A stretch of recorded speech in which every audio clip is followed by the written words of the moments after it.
That's right, folks. That's right. The music has announced my arrival. Yes, this is your man, Adolphus A.D. Moore from Independence, Missouri. Now, you probably wonder, why he's in Independence, Missouri? Well, just got through seeing your Houston Texans taking on the world champion, the Kansas City Chiefs. Texans go down to defeat to the Kansas City Chiefs today, 27-19. The Texans had the opportunities, folks. Let me put it like this. The Kansas City Chiefs won't overwhelm you. They have not overwhelmed you all this season. I've heard talk to some of, listen to some of their folks that have covered this team all year. They said this is probably the most complete game they have played so far this year. And they've only lost one game, folks. They're 14-1 and only lost one game. But they said this is probably the most complete game. And I was not overwhelmed by watching the Chiefs today. But they've done enough to win today. As I stated earlier, they defeated the Houston Texans today, 27-19. The Texans had their opportunities to take the Chiefs down, and they didn't get over the hump. I will let Coach D'Amico Ryans give a little explanation for that. But I think right now, the biggest concern of everybody's mind is Tank Dell. Tank Dell caught a touchdown pass from C.J. Stroud that would have, brought him within 1 point of the game today. A beautiful 30-yard pass from C.J. Stroud. Tank in the back of the end zone came down awkwardly, and basically a very just disconcerting, a very disastrous leg injury to his left leg. He will stay in Kansas City overnight, 24-hour observation. That's how serious it was. He was in, those of you probably watched earlier. Yeah, he was carted off the field today. Not in a regular thing. That was a special type of field ambulance that they brought in and carried him straight on to the medical facilities because, as I stated, he would be stay in Kansas City. The Texans will leave, but they'll leave him behind just for 24 hours observation. It was a disgusting. When you watch it and really go back and watch it in slow motion, I personally do not see how Tank Dell managed to even hold on to the football. But yet he did make the catch, hold on to it. But when he landed, you never want to see anything happen like this. And this is a situation. That's why I say I'm probably if you're gonna accuse me of being biased or anything, I'm always biased for the players to get as much money as you can, because at the end of the day, on these owners sheets, you're a depreciable asset. That's what you are. They can say all what they want to, they give you all the kudos and accolades. Yeah, those who have made it, and you get all the benefits that make it when you make it. But this game takes a lot out of you, physically, mentally, and even spiritually. And I'm not going to get on a soapbox but I think today you saw a very distraught team today, because Tank Dell to this team. And, the thing about he had fought back earlier to get back on the field, because you remember the incident he had down at his home when he was in that shooting and that incident at the club, and he fought himself back. He fought himself back last year, from having breaking his leg. So now Tank is gone for the rest of the year, and the Texans in less than 4 days on Christmas Day have to face the Baltimore Ravens. And I mentioned you're gonna hit this next man up. I'm gonna be quite candid with you folks. Texans don't have a lot of men still left, at least not on the current roster. I mean, there's some guys who will come off the practice squad today, but my man, which I call the Iron Man of the offensive line, because he played every snap last year. Shaq Mason went out with an injury today in the first half, and they really had to do some shuffling in the offensive line today. And then Blake Fisher went down, and that really caused some consternation. But that's the nature of the beast. That's the nature of what you have to worry about with the injuries as far as playing football, because it's a very violent, vicious sport, and it takes no prisoners when it comes down to maiming and harming your body. Jimmy Ward went down today as well. He's out. So obviously Tank Dell's done for the season. I can stand. They said no, they didn't give a definitive timetable on Shaq Mason, but he was a lower extremity injury. Same thing with Jimmy Ward. It's a foot injury. I don't expect either one of those guys to be ready for Wednesday when the Baltimore Ravens come into town.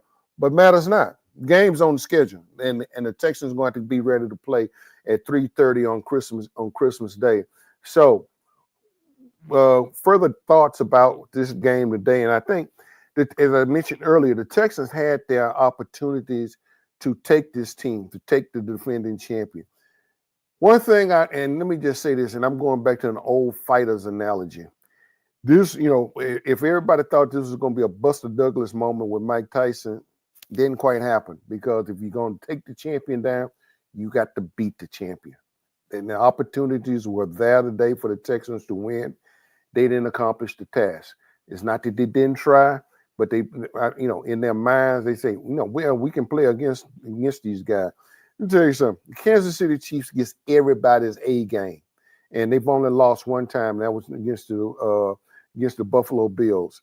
And I'm pretty sure, and they took nice shots from the Texans today, but they proved still in the long run they are the defending champions. And until you knock them off, when the playoff season come around and they're not in, or they get knocked off during the playoff season, they are the defending champion.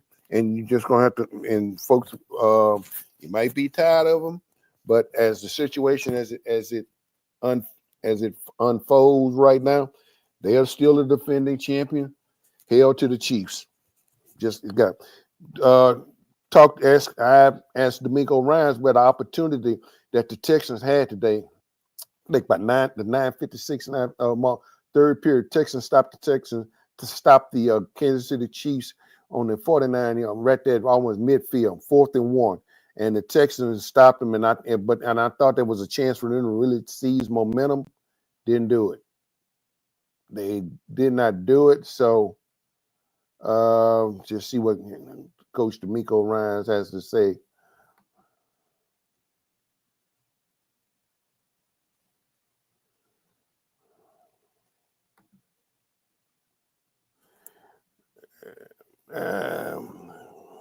There we go.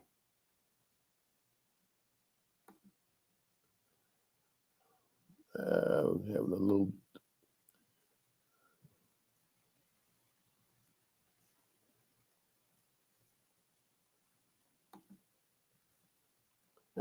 I'll come back to. There we go. There's Coach right there, and just.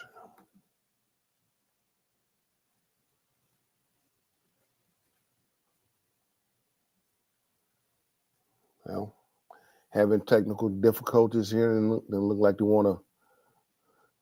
I tell you what, let me remove that one, and let's let me go ahead and add Joe Mixon to because you talking about how distraught this team was today. His ass off to get healthy from what he was going through in the offseason. My man show up to work each and every day, with the best mindset, best attitude, and it's like I said, man, it's an unfortunate situation, and that's the nature of this game. You can't never take it for granted. You play like it's your last, because you never guaranteed the next, man. And, the only thing at this point that we could do for Tank is be there for him. And I'm sure we got many of guys that is going to do whatever it takes to let our presence be felt for him. And like I said, it's a very unfortunate injury, man, and that's never good for the game. Sure.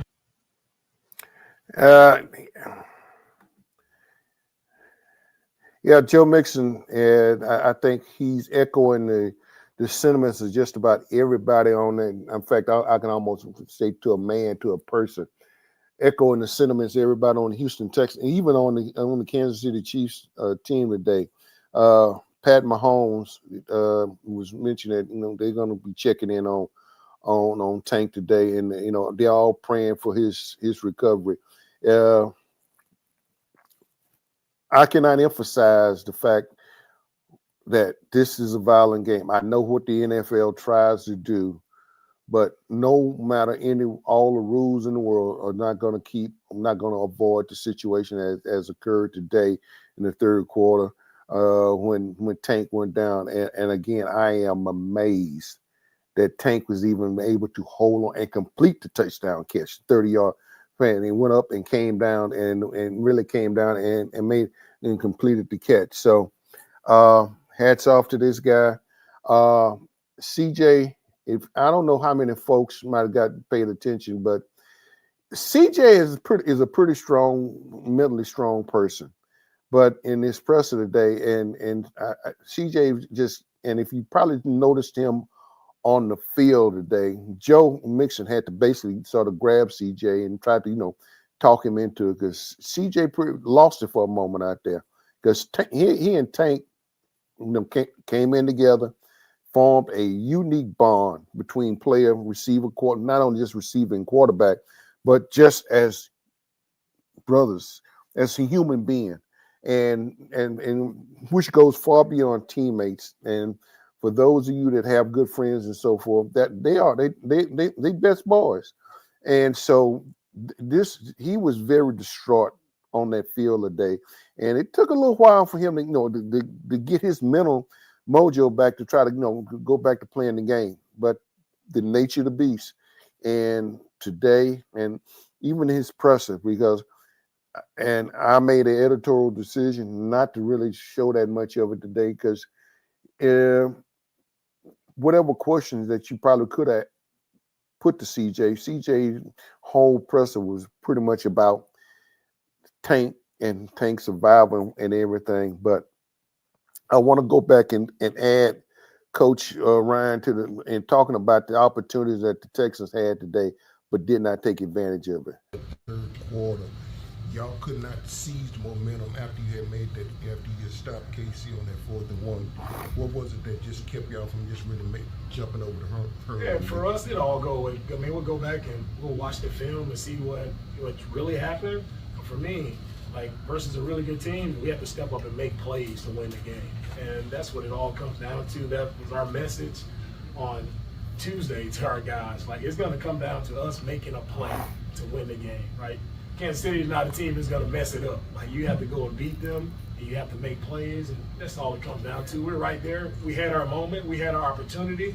So, I'm proud of our guys for battling, being in it, having the opportunity now for us to get over that hump, to go where we want to go in the playoffs. You find a way to make those plays in those critical moments.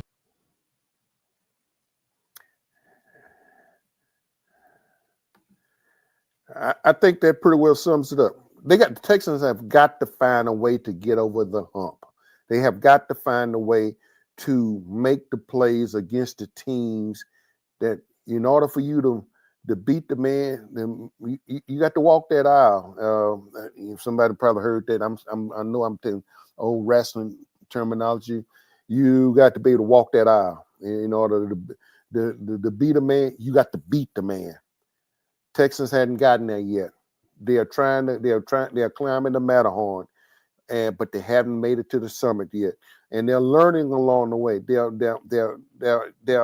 They're taking increment steps. Sometimes they're baby steps. Sometimes they're regressions. Sometimes there are things you just make you want to scratch your heads about this team. But one thing about it, they will compete, and they competed today.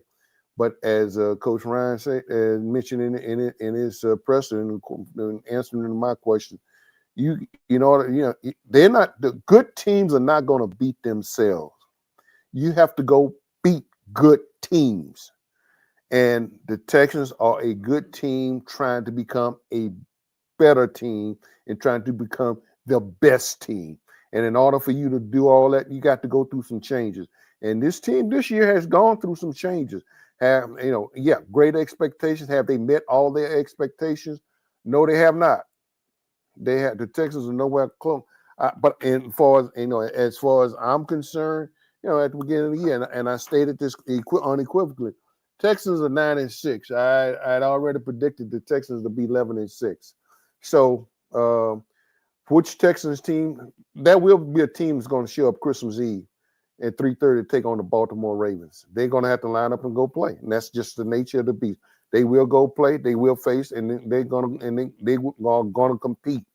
And there's going to be some heavy thoughts and heavy hearts about missing their teammate, because that's the second one of their big wide receiver, which was the strength of this team. Now a lot of this is falling back on Nico Collins, but Xavier Hutchinson and John Mechie and the rest. Really, this is time. Those guys are going to have to just step up to the plate. They've shown inclinations in the past. There's no ifs, ands, and buts now. They are going to have to. The old adage, next man up. Guess what? You are the next man up. And you are the ones that the Texans are going to have to count on. And you are going to have to be the one that's going to have to show the confidence, to show CJ Stroud that y'all are the ones that he can in a clutch that he can come to you. We already know what the relationship and the synergy that he has with Nico Collins. That's got to be translated to John Mechie now. It's got to be translated to Dalton Schultz, who's had a touchdown today. That's got to be related to Mechie and Xavier Hutchinson, Robert Woods, and the rest of the guys. All of that has to come into fruition now if the Texans want to make the next step, make the big step, and to make the pronouncement that we are a championship team. We are a team to be reckoned with. So, as I get ready to close, as I mentioned earlier, I'm made it to Arrowhead today. Yesterday, I had just quickly on a sidebar, I had a thrill of my life. I got a chance to go to the American Jazz Museum, but I also got a chance to go to the Negro League Museum. Negro League Museum in Kansas City, Missouri. And if you go out to the AdMax Corner Instagram page, I got a nice. In fact, I will be posting some more pictures out there from the museum and also from the American Jazz Museum as well. But it was needless to say, I don't want to overstate this, but it was a little bit. It was one of those bucket lists that you want to go to, and then I got a chance to thank and I give grace and glory to God for blessing me to be in the position I was able to. Bob Kendrick, I got a chance. I met him back in April of 19 at the Jackie Robinson Day in Houston, and he and I got a chance to reconnect again yesterday afternoon over at the Negro League Museum. Those out, as I mentioned, they're out there on the AdMax Corner Instagram page, and there will be more pictures will be placed out there. If you ever get a chance in Kansas City, folks, please, I encourage you to come out and go to the Negro League Museum. Those of you that are supposed to say that you love baseball, this is the other part of baseball, the real part of baseball history that begrudgingly and slowly, some folks are starting to accept. Well, and as well as I got a chance, the likes of Satchel Paige, Buck O'Neill, and my man Josh Gibson. I can, everybody, give accolades to Hammer and Hank Aaron, Babe Ruth, but let me tell you something, folks. Josh's numbers have yet to be eclipsed. Yeah, and we can have this argument another time, another date, but I'm just saying that argument is still yet to be convinced me. And I'm not saying, and I will listen to reason, listen to numbers, but the one argument that I will not accept, well, those we can't verify the numbers. Well, what makes the numbers prior to integration before Jackie Robinson broke the color line? What makes those numbers so ostentatious and so believable? Yet you question the numbers of the Negro League until you can prove that argument to me with facts and come with an argument that can stand the weight of testing. Until then, I don't want to hear it. Because those numbers, as you mentioned, well, they said they didn't play the best folk. Guess what? Those folks when it was segregated, they weren't paying the best people. So how you going to maintain and hold on to those numbers? I'm through arguing about that. In fact, that was my commentary. But as I get ready to wrap it up from Independence, Missouri, home of the 33rd president of the United States. By the way, Truman, the man who integrated the forces, that got done away with the segregated troops when America was fighting wars. He done away with that. By the way, another Southerner that happened to do it, and his in fact, I got a chance to take a picture of his statue sitting here in the Independence Square around the courthouse, also a big house down there. So, folks, the good Lord has blessed me to travel and see some things, and I cannot thank Bob Kendricks enough for the work he's doing at the Negro League Museum, and just being able to reconnect with him yesterday. So, without further ado, this is your man Adolphus A.D. Moore. You're about to sign off from Independence, Missouri. Gonna go out here and get a little bit more of this cold weather up here, and go grab a bite or two to eat, and grab a little bit, because I got to get on a flight early in the morning to get back to H-Town and get ready to see what the Texans are gonna be, because they have to show up December 25th, 3:30, Christmas Day, against the Baltimore Ravens. There will be a Texans team out there, and they will compete. Again, it's your man Adolphus A.D. Moore signing off. Ciao, folks. I'm out. Thanks for watching. If you have not subscribed to the AdMax Corner YouTube channel, please do so. If you have not subscribed to the Houston Roundball Review YouTube channel, if you haven't done it, why not? What's wrong with you? Please subscribe. Go ahead. Look to catch up with me for Christmas Eve, Christmas Day, folks. Got a few little things I'm going to want to throw at you for as a Christmas Day. No, I'm not going to promise you Beyonce is going to be there doing. I know Beyonce is doing the halftime, and that everybody. Oh, by the way, it's not the Beyonce game, as some folks are calling it. It's still the Texans and the Ravens. Beyonce just happened to be doing halftime. Again, ciao. I'm out, folks. We're done. I'm on my way. We'll be heading home in the morning. So, as always, folks, thank you for listening. Thank you for your comments, pro or con. And we are out.